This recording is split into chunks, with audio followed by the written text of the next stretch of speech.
everyone. Mr. Gopal Verma is here to talk about what I think is probably the scariest film that we've seen in a long, long, long time. But we want to know something behind the scenes and something interesting facts. And moderating the session is Sunir Khetarpal. He's a producer, he's a financier, he's a friend, he's a banker. And I think he'll have the right mix of questions to ask. Over to you, Sunir. Good evening. I have been advised that I have to take notes. I have to make notes because I am supposed to be asking questions to Ramu, whom I have known as a director in my previous avatar when I was working with Ad Labs, also as a producer during the same time, but we are meeting after a long time. So we'll make it, Ramu will make it more interactive. The questions are more impromptu. But in the end, we would like to do a session where the questions should come from you as the audience. We've just seen a film which is unsettling in a variety of ways. Most of that unsettling nature comes from the fact that the film is set in a very realistic space. It's a story set within a home. It deals with people who are like us. I think the best thing to describe the film is it's also unsettling because people who have grown up watching films, they are used to seeing shock, they are used to seeing rubber masks, they are used to seeing blood, they are used to seeing skin, till Ramu came and made a beginning with a film called Raat, and then a film called Kaun, and then a film called Bhoot. 3 films which were so dramatically different from what we were used to seeing as horror films. So it's kind of a reinvention of a genre which happened by these 3 films which happened. So the effort today is going to be to get into the mind where all these unsettling things are happening. How did it all start? To start with, I want to give a small disclaimer. I haven't seen Booth since it released. I saw last night. Okay, so. And I think in that context, you'll be probably knowing the film more than me. So I'm just hoping I'll remember. Yeah, to answer, I've been a huge fan of Exorcist, which I saw when I was a teenager. And I couldn't sleep for I was not myself for a month.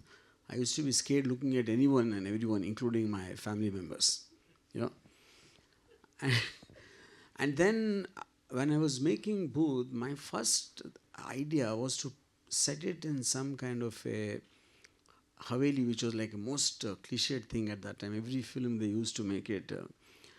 So like one assistant of mine said the Haveli is such a done-to-death location and most obvious for a horror film. Why don't we do in Goa or somewhere, like where you see when the sea. Right? I said, as long as we're trying to break that away, then I said, let's set it in Lokanwala. Forget about exotic location, because horror, I think, works best when the people sitting in the theater feel it can happen to me. I mean, it can happen in my home, or maybe in my next neighbor's home. And the more relatable it is, I think the fear will be much more palpable. And then I thought, as long as they're making in the city, now let's cut the bungalow out and let's make it an apartment. That was the next thing. An apartment will be the most identifiable for most people. Yeah, that's how it started. But when you talk about these 3 films, is it happening by design that I want the films to be set in a contextually familiar space? Yeah. People can feel that it could happen to them.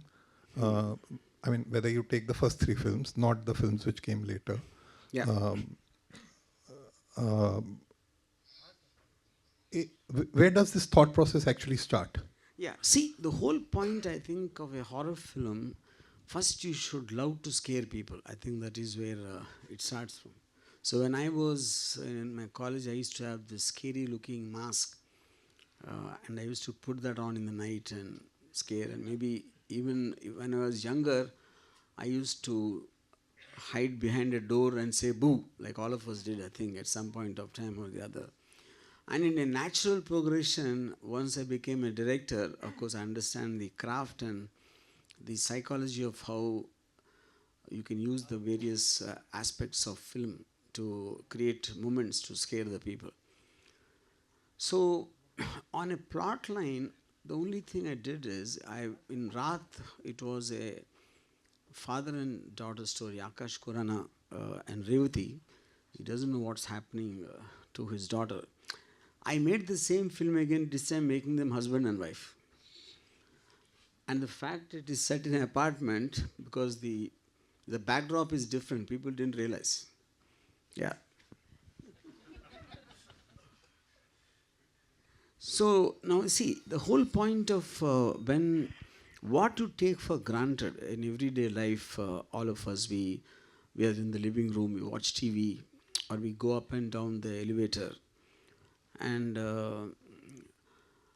those kind of everyday things what we take for granted in the context of a horror film, I think they will completely change. You feel that there is something sinister in everything. So like when you go away from your home for whatever reasons, you go for a holiday and maybe 20-30 days later you come back and you open the door, you feel a slight fear. You would wondering what the house was doing in your absence, you know. So small things like a clock or a TV set or whatever, they kind of seem to develop a life of their own, of some kind of a presence. So I use that a lot in Booth, you know, whether it's a painting or a clock or even the doorbell sound, you know, those kind of things, yeah. But are you making a conscious effort when you're making a film like Bhoot that I'm going to scare people through their imagination rather than what I'm showing them? Because it's one of those films where you don't see the booth for a very long period of time. See, for sure, because if you look at it, one of my most favorite shots in the film, crafting wise, I'm saying. Now, if the film is called Booth and already the audience are kind of half prepared to be scared when they come inside, you know. And when the night falls and Urmila gets up and she doesn't have water and she comes down in the duplex apartment and then she walks into the kitchen and has water and comes out. If I do a psychological breakdown of that, once, because it's night, it's called Booth. The moment she gets up and comes out, the audience start bracing themselves up. They know something's going to happen now. You know? And then I cut to a wide shot in the downstairs, in the below. And she comes down, walks into the kitchen, has some glass of water, and then comes back. Now the audience are wondering what will happen, and because it's a wide shot, their eyes will be darting around to see which way something is there or in the room. You know, now that there's nothing. Then when she returns, I cut to a top angle shot, and as she is coming, the audience can see behind her, and they see there's nothing, and she can see in front. Obviously there is nothing because she's not reacting to anything. So just when she comes close to the camera, when they think subconsciously the shot will cut and the director was just playing a mind game, that is when, as the camera tilts down, we see the booth the first time. I remember in Eros Theatre, they almost like they jumped 1 foot into the air, you know, at that time, first time when it came out. So instead of this, if the camera is following Urmila, then they will expect something to jump into the frame anytime. So they're anticipating it. So this is what I mean by playing with the audience mind, to create the tension, then to make them feel, no, it is, the danger is past. And just when they least expect it for it to come. So, I mean, that's a very obvious trick of the trade. And I wanted to, so which means I'm constantly playing a mind game with the audience, not really with the visual, not with really something happening, unlike in the horror films which used to be happening before. When you see a scary looking face or a something scary happening, more than that, I think to play with sound effect and expressions, I always believed that's what which works the maximum. But when you, this is after the film is done or while you're shooting, when you set out to think that I'm going to make a film called Bhoot, is it coming from a story perspective? Is it coming from a visual perspective? Is it coming from an emotion perspective? What is the, how, tell us how it starts in your mind. See, whatever my study of how I was scared when I saw horror films in my childhood or in my teens, one thing I realized, fear is the most when it is the unknown entity in the known. See, if Ajay Devgan cannot run away because it's his wife and she's behaving strangely, so it is a kind of a binding force. Whereas if it's a stranger, like a strange thing you see, you can scream or you can run or you can be away. You can't go away because of that, So something which holds you emotionally, but at the same time, it is so strange, you don't know what to do with it, and the fear is natural in that. I think that is a very recurring thing I've seen happening in the greatest of horror films made much before Booth also. So, like to answer the question, obviously, let's make a horror film. Like I said, I love to scare people. So it is coming from that as a basic thought. Now, how do we scare them is the next question, obviously. And what could be the difference, And then if you realize most of Booth is in daytime, to scare them in daytime, because night is the most easiest to do because it's dark and you don't know what's there in which shadow and all that, So those things happening in the theater, movie theater, or in a beach, and they both are there, and regular people, and suddenly they all seem to become something else. So you don't feel safe at all. It is not like subah ho gaya abhi bhoot nahi aayega. You can't feel that. It can come anytime. In broad daylight, there is crowd also around in spite of this. One of my most favorite shots is when they're watching and the whole theater will turn around to look. That is, yeah. Yeah. A lot of filmmakers over the last 15, 20 years have been mentored by you and have wanted to make films thinking that we are going to follow Ram Gopal Verma. A couple of months back, when you commended Aditya Dhar on Dhurandhar, he came back and said that I've been influenced by what you have made. The question is that when you set out to do films like these, is there an influence or an inspiration which is coming from something that you've seen or a difference that you want to bring out? A lot of people get inspired by international films, and it's only off late in the last 10, 15 years that people have started realizing, oh, something is coming from Korea or Japan, and it's great, because till then it was only Evil Dead and things like that. So does Ramu knowingly or unknowingly got inspired from somewhere? No, for sure. I don't think in any filmmaker can say that he was not. Because to start with, you become a filmmaker because you love films, one. Even the audience will love film. But then at a point of time, you start trying to study the craft of why exactly this scene is working or this shot or something, and you try to study it. Like if you go to a college to do engineering or anything, then you go to see films. Probably some people develop that, and not necessarily you are from a professional institute of which teaches you filmmaking. In fact, most of the directors I know, they never went to film school.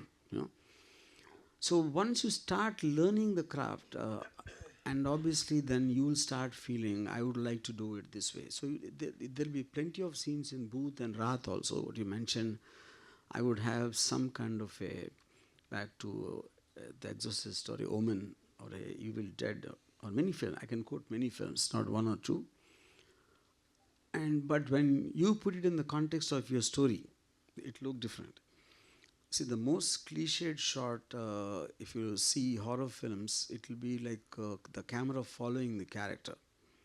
And it always works, no matter how many times. So, because that is very instilled in us. So you will feel when you're walking as if someone is behind you, or someone could be coming behind you. And that's an emotion I think everyone will go through repeatedly. It's not once or twice.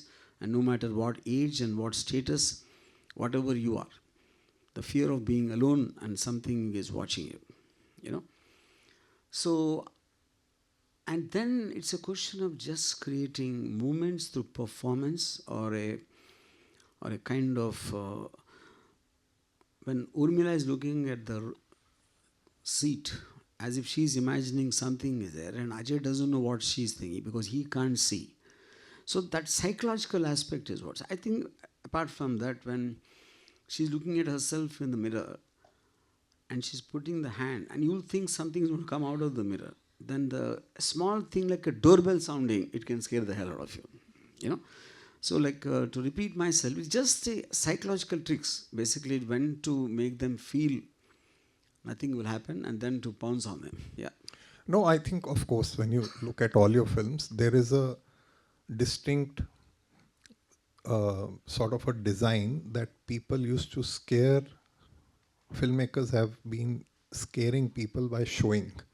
I think with your these three films, it's about how you can scare through sound, which is a sensory, a different kind of a sensory experience, and not by showing a shock value.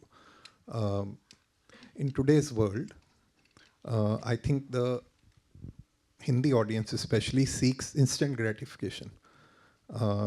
They, because of the OTT exposure and because of all these series which have come where they are used to saying कि पहले 5 minute में murder कर दो, पहले 5 minute में ये कर दो, पहले 5 मिनट में shock चाहिए.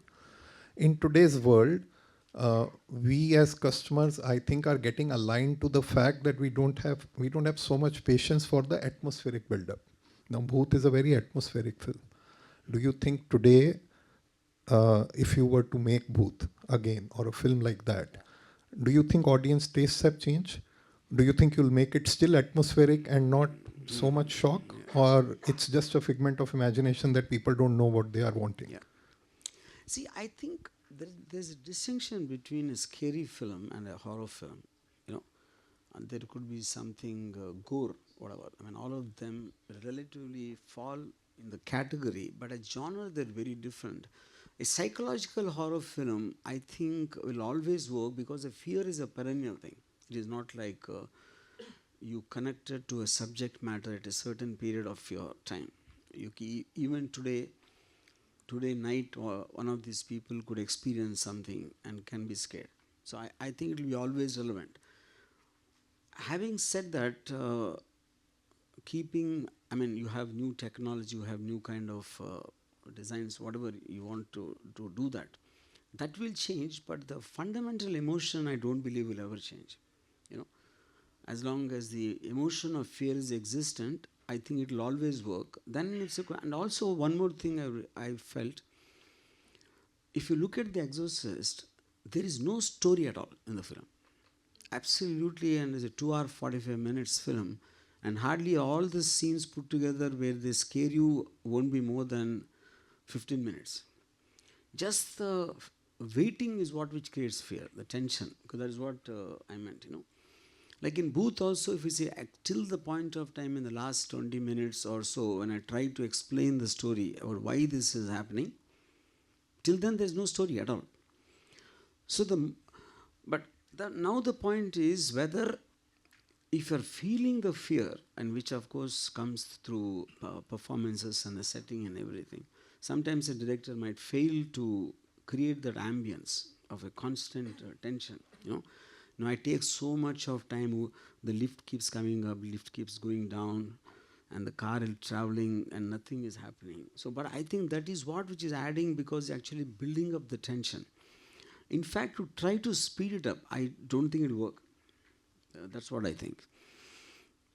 See, and I remember when I was watching in Eros Theatre, so Urmila and Ajay Devgan are sitting on the steps, and she's telling and he's listening. And for me, as a filmmaker, it was a very emotional moment because she doesn't know what's happening to her, and is trying to figure out. And some couple of people sitting in the back, they were talking. अरे बहुत देर से अभी अभी कुछ होएगा देख अभी तो कुछ आएगा देख, you know, and they're least bothered about what's happening, what they are talking, which is something I would have never designed. अरे बहुत देर से कुछ नहीं हुआ अभी देख अभी कुछ करेगा कुछ साउंड आएगा देख, and they're really looking around and sound is going to come from inside the theater, you know, or whatever. So and if you look at the latest paranormal series, paranormal, the whole thing, absolutely there is no story. Then he just keeps on going, and every once in a while he scares you. You know, so paranormal, the booth is maybe 25 years old or more than that. Now, paranormal is present. So I think more or less they create the same ambience. So I would think it will work anytime. Yeah, but what I was trying to say was, if you look at some of the Blumhouse films they make, like you take Coke and Bear, for example, it's not strictly horror. Yeah. It's also not slasher, but maybe it's a slasher. It's more going on the high concept and then playing on the visual rather than creating that atmosphere, which you would see in maybe in a Sixth Sense or something. Off late, I don't think they are playing too much attention to, and globally I'm saying, I see that there is a constant effort not to play on the atmosphere, but play on the shock. Maybe it's an OTT after effect, but it's just an observation.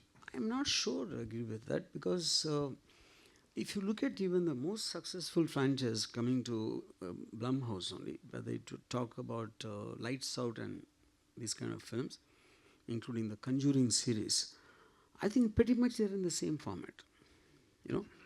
Yeah, but having said that, like you mentioned, there are various kind of ways to do that. I feel a horror film by definition should never have a story, too much of a story at least, you know, because it is supposed to create, in fact, when you try to tell a story, it might lessen the impact and you will lose your relatability. It can happen to me, you know. And the biggest example I can give you is Exorcist. There is zero story on that. He doesn't even try to explain. And they keep on making every 15, 20 years again. Yeah. Another related question, because of what you mentioned, is you think of a film, the script gets written, it's a lot of it is in your mind, and you shoot it. Tell us something about how the film comes up when you are editing the film, because I'm sure a film in this genre, especially, and you can take example of Bhoot or any of the other films that you worked on. A lot of things would get added while you're editing, right? Because it might look better like this, or if we put sound like this, it might be better. I would say horror film is something I feel I'm not very sure that process happens, because at least where I am concerned, I'm very particular about the design of the shots, and I would have the edited in my mind even before I start shooting, because it's all a very precision thing in terms of to break up the shots. Each shot is designed like I was explaining that Urmila coming down, you know. So I think it almost you're putting it shot by shot in your mind. So I would have that pretty much sorted out even before I start shooting. Yes, there'll be definitely some kind of improvement in the edit, and you will get an idea. So the difficult decisions will be, if I play the sound of the doorbell, it's a very difficult decision at what level you should put. If you put it too much, it might sound unreal. If you put too low, it might not have the impact. See, these kind of elements go through, but I feel more or less, speaking for myself, I can see the film already in my mind, even before I go to the set. Yeah. Does it ever happen that you think I could have done, if I was to do it again, I could have done this part differently for it to have greater impact? Do you ever feel, and you know, we are starting with Bhoot, but I'll have a follow-up question on other films. But when you look at Bhoot, do you feel once the film is done that, oh shit, I could have done this thing better? Does that feeling ever happen? You know, or it goes for sure. It definitely happens, because two things. Once a film is out because of someone's opinion or a review, or someone said something which I didn't think of at that time, and also when seeing it in totality after a long time, because a film is a series of decisions you take at different periods of time. When it comes together, probably the director will be the last guy to know how it is looking, how it is making the audience feel. So that is when the so-called feedback comes. And in the context of that feedback, we see it again, then I would feel, I should have done it this way. Yeah, that happens definitely. For all films, not only horror films. Yeah. One of the questions which we'll have for the audience later is that what are the things which disturb them most? But my question to you at this point in time is that if you were to jot down 3 things which you think were the most scary in Booth. In Booth. Yeah. See, I personally think that one is like I described when she comes down and goes to drink the water. That is one. And second is when when the psychiatrist is talking to her, and when she keeps looking back as if somebody is in the back, you know. So the temptation to turn back, because what is she looking at? You know, that is one moment. And then when she screams in the kitchen, Ajay Devgan gets up, and he doesn't know whether he's dreaming about it. Again, he goes to sleep. Goes back. And then again, and it takes 2-3 times for her to shout, for him to realize it's actually somebody shouting. Yeah. See, I mean, I would say there are many moments like that. My personal scary moment in Booth, unrelated to the film, is I finished shooting one day around 2 o'clock, and I came home. I have a duplex apartment. So I went to lie on the bed. My bedroom is on the top floor. And it's like a L-shaped thing, you know. So when I was trying to sleep, I heard a small laughter, you know, from behind that wall, you know. And I just kept looking. And then I heard a voice, Ramu. And one is I live alone. There's nobody in the apartment. And I myself locked the door, you know. And the voice is coming in a female voice, you know. So 10 things went through me. Am I imagining? Or is someone playing a prank on me, somebody I know? And then again it came, Ramu. Like that. So I thought it's impossible. And now on top of that, I'm an atheist. I don't believe in ghosts, you know. Then at a point of time, I start getting angry with myself. Buddy, my mind is controlling me. It's playing games with me, and I do this all the time in the film, and a ghost is really playing, you know. Then I said, who is it? I said, huh? Manjit. Sorry? Manjit. That's the name of the ghost. You know, I thought my imagination was running overboard. And I thought, just fuck it. And I slept and I turned the other side because I knew it was my mind playing games. And then I heard this sound of footsteps approaching. I was so tempted to turn back, but still I thought it's my mind. It's my mind. Then I felt someone was getting up on the bed. I could almost feel the breath, and suddenly I turned and there was nobody there. You know? Then I thought of an idea. I called up the actress who played Manjit. You know? And she picked up the phone. Hi, how was the shoot go today? And then I was sure she was not the person. And even as I was talking to her, I walked and looked behind the wall, and there was nobody there. By the time, slowly the fear subsided. So that was my most scariest moment. So I have to tell you a small story. You know, my wife is sitting here. 20 years back, we got married. And one of the things which I've done very often at that time, you know, as you grow, as you age, you stop doing this shit. So I used to be on the phone and I used to say, "Wo cupboard ke upar dekho, kaun hai?" And she'll say, "Kaun?" I said, "Manjeet." She said, "Manjeet who?" I said, "You remember Bhoot?" So it has scarred her. And you know, this story works beautifully if you're in another town and she's in Bombay. it has a amazing after effect. So we watched it again, the movie last night, and we were just, and I kept on telling her, यार कि somewhere in my subconscious it is कि यार वो ऊपर ममटी में या cupboard के ऊपर मंजीत है, but वो फिल्म में नहीं है. So it is a figment of our imagination which keeps on playing. This reminds me of probably the best compliment I've got for Booth is my mother. She saw the film in Hyderabad. I was in Bombay at that time. She went back home and she was alone, you know, and she was wondering whether to close all the windows and lock them, because will the Booth come through the window or is it already inside the house? You know, in that confusion she couldn't. And then she kept on telling herself, this is not a ghost, this is my son's ideas. You know, my son's, how can he be scared of what my son did and all that. That I think is the best compliment I got. Yeah. No, but when the film is going on and they are on the bed, it's in your head that maybe there is a scene that suddenly you'll see the bed going down, the mattress going down, and there will be Manjeet in the next scene, which is not visible. So you're playing with people's mind, which is happening to you. Yeah, it's highly possible. Yeah.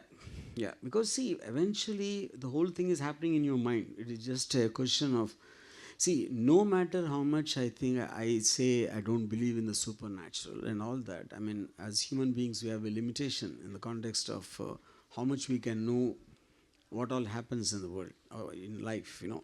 So I think there'll always be that thin line when you have to believe. Like, so for example, some 2-3 things happened in my life which I can't explain, for example. When you can't explain and you don't have a logical answer, that is when the supernatural thing takes over, you know. Yeah. This is a question not related to Bhoot, but this is more of my curiosity. When you're doing a film, does it happen while you're filming it, you get an idea that this film is going to surprise everyone in a positive manner? Or has it happened that while you were filming, you realized this is not going to work?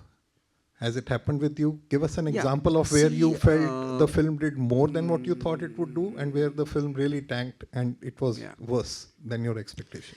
See, I don't think there'll be any filmmaker, as long as he's in control of the film in terms of the decisions being made and is doing it in the way he wants, nobody will actually believe that film won't work. It's impossible, you know. The reason for that is it is his ideas, it is his decisions. And while you are making it, you will never know.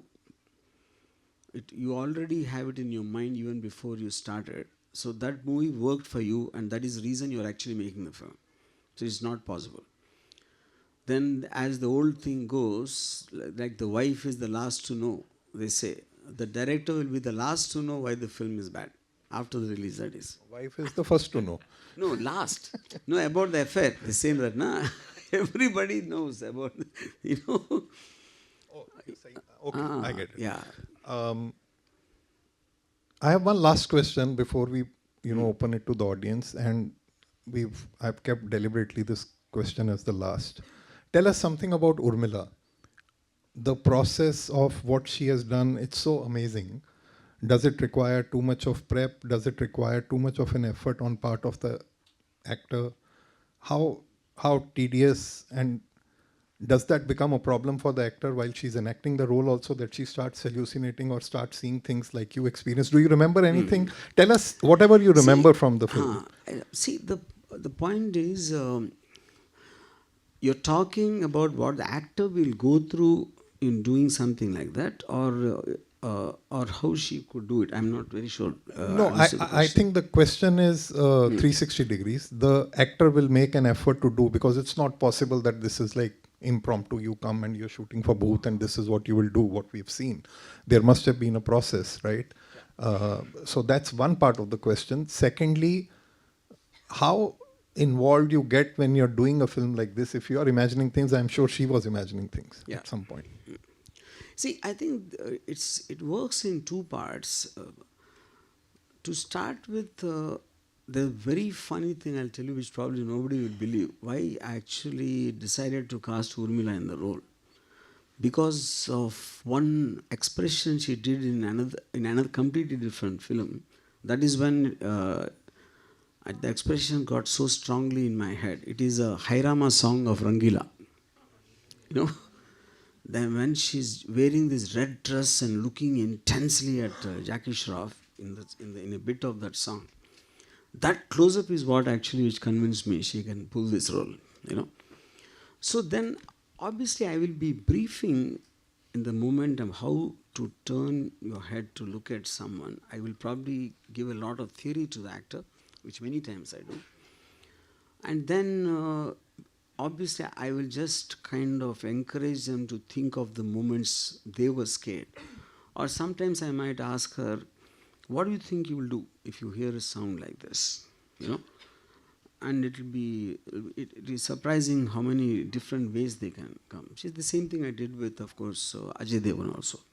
Yeah. But how many days did you shoot this film? Booth, I think it's around 30 days. Wow. Yeah. Because if you look at the bulk of the film is shot in one apartment. An interesting tidbit I want to tell you, it's shot in 2004. Now it is more than 20 years. That 2002, yeah. Till today it is vacant. Nobody wants to, yeah. Nobody wants to stay in that apartment. It's in Lokonwala. I forget its name. Nobody wants to stay in that house because it became so famous. Isn't this the building next to Green Acres? No? I mean, I'm so bad with places. I don't remember. Anyways. But it is in Lokonwala, that much. So a few questions from the audience. If anybody can first comment on what they thought was most disturbing. We'll start from here, then we'll go up. Please.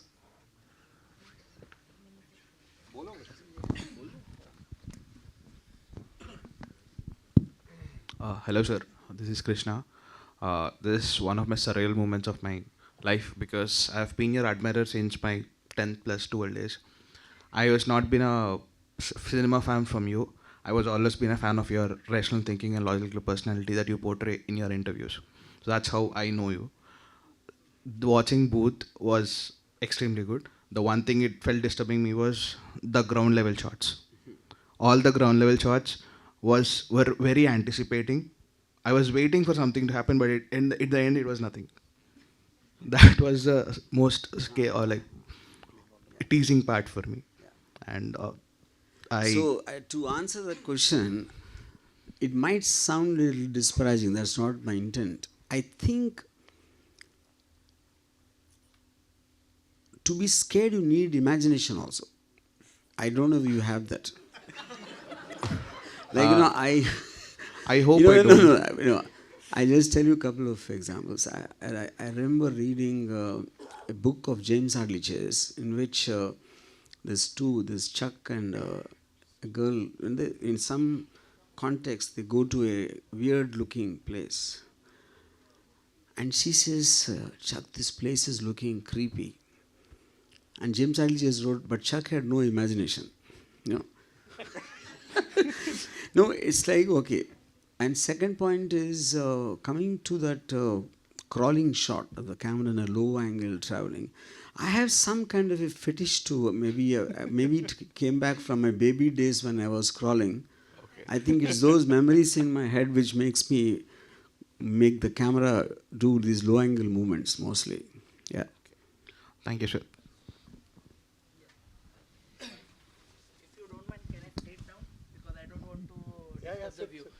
Yeah. So first of all, I want to say thank you for giving us the opportunity to say movie हमारे ज़माने में होती थी, because I have heard lot of from my parents that movie हमारे ज़माने में होती थी. Sorry, my throat is not good. So thank you for that. And the question is, can we get a good opportunity to see a deadly combination of Urmila ma'am and Ramu sir in future? I don't know what you mean by the opportunity. I mean, sir, see, right now, I don't have anything in my mind. Because I think almost have done in every kind of a genre with her, from Satya to Rangila to Booth, Ek Hasina Thi. Yeah. Right now, no.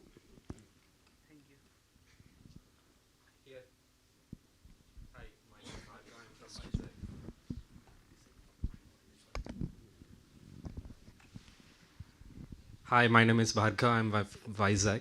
I have read your Naistam book like multiple times. Like I'm a big admirer of you. So coming to the horror films, like how important is the casting aspect?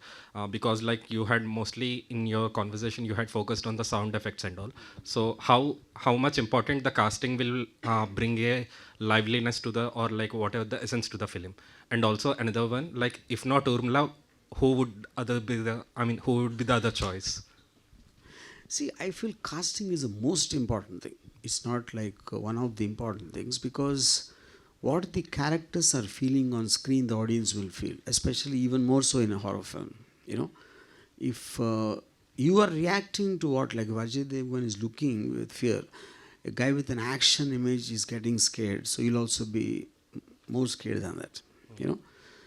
So the expressions of actors are, I would say, if they play around 80%, the sound and music and all the others will play about 20%. Because the purpose of the sound and music also is to enhance the expression of the actor. Yeah.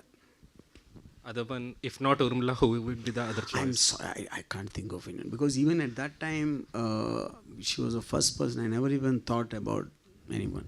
Probably I would say today, maybe Kangana. Yeah.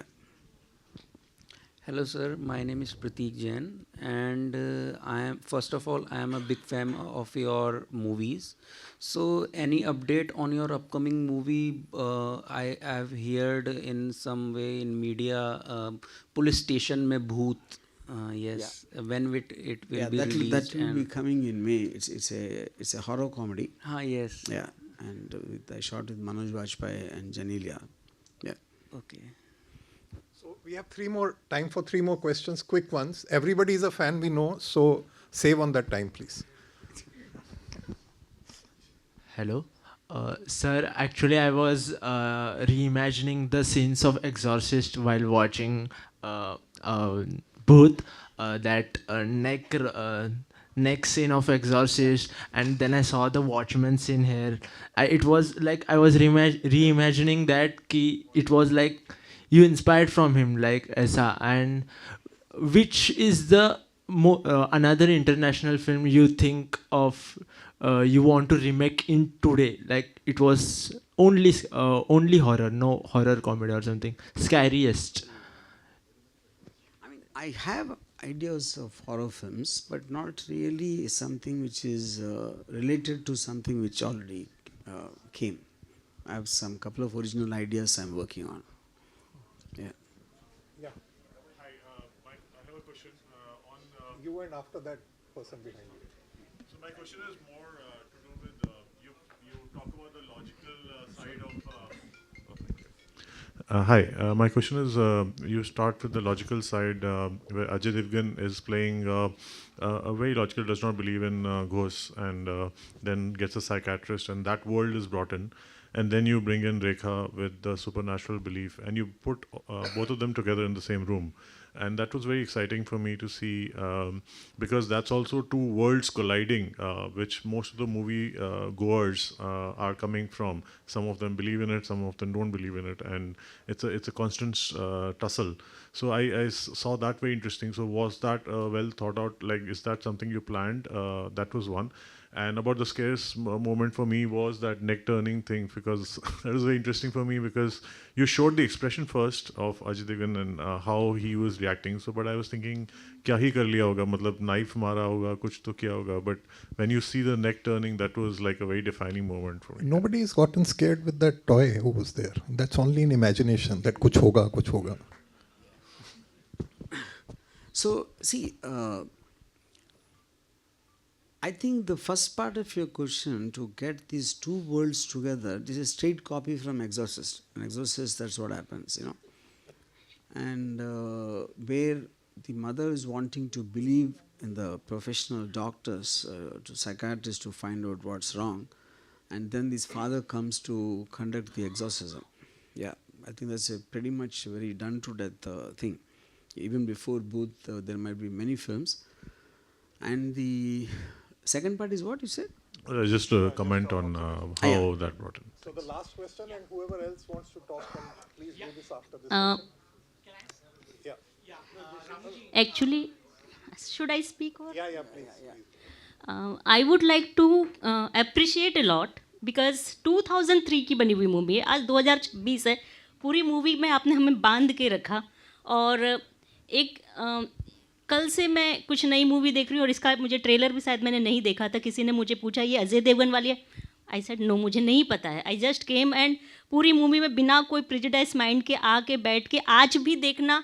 And जो आपने ना कोई बहुत ज़्यादा melody, बहुत ज़्यादा comedy या बहुत ज़्यादा एक्शन कुछ नहीं देख के भी आपने एक्सप्रेशन दिया, रियल एक्टिंग दिखाई जिससे हम बांध के रहे। और स्पेशली जो उर्मिला मातोंडकर का जो फेस था स्क्रीमिंग वाला, मेरा वो एक क्वेश्चन उससे पहले ही था जब आपने बता दिया कि आपने कभी लाइफ में ऐसा एक्सपीरियंस किया तो after the shooting you have felt the show. तो मेरा क्वेश्चन ये था जो आपने एक्सप्रेशन दिखा एक लड़की जब वो पोजेस्ड हो जाती किसी भूत से, तो आपने कभी ऐसा एक्सपीरियंस जीवन में देखा है? ये पहला क्वेश्चन था। सेकंड, एक मुझे पूरी मूवी पे ये लगा शायद ये ड्रामा है, थ्रिलर है, कोई प्रॉपर्टी के लिए इसको भूत बनाया जा रहा है या पगला रहा है, बाद में कुछ और निकलेगा। लेकिन सडनली जब आप साइकेट्रिस्ट को लाते हैं और वो बेटी का एक्ट करती है, तो एक जो आप ट्विस्ट लेके आते हो, जब वो लड़की आई एम अफ्रेडिंग पापा, वो लाइन जो बोलती है वो मुझे कंटेक्स्ट अभी तक नहीं समझ में आया, वो आपने सस्पेंस रखा। And I really want to congratulate you कि इतने बड़े फेस्टिवल में इतने सारे शूट हो रहे, इतने सारे मूवीज़ दिखा रहे हैं और उसमें हमारी मूवी इतना बांध के रख रही है। I am so happy, thank you so much. इस सब के बीच में आपका क्वेश्चन मैं समझ गया, but I want to tell you for the what you call at the risk of sounding anti feminist, मुझे मेरा एक्सपीरियंसेस में जो एक विथ विमेन, मुझे ये लगता है कि हर एक औरत के अंदर एक भूत होती है and you will never know when it comes out. और इतने सारे तालियां बज रहे तो आप भी यू आर एग्रीइंग, हर एक औरत के अंदर भूत भी होता है और हर एक औरत के अंदर तांडव करने का पावर भी होता है। करेक्ट। या tell me, Is there any chance the negatives of Ratri and Deyam, which is one of my favorite and most underrated Ramoji's movies, is there any chance that the negatives are saved and we can see a 4K? I have no idea because once the film is over, I just leave it. I abandon my baby. Because there are a lot of companies abroad, Blu-ray companies that want to release Indian films, but to get the negatives, because I've been working with the Ramses to restore some of their movies as well. But I would love to have, and when I spoken to Anurag also in 2019, when I spoke to him, he wanted me to make merchandise for you, but then COVID happened, and then I think you moved from Bombay, and things changed, and then getting Anurag again is very difficult. This conversation we can have at some other place. No need to bore them. Yeah.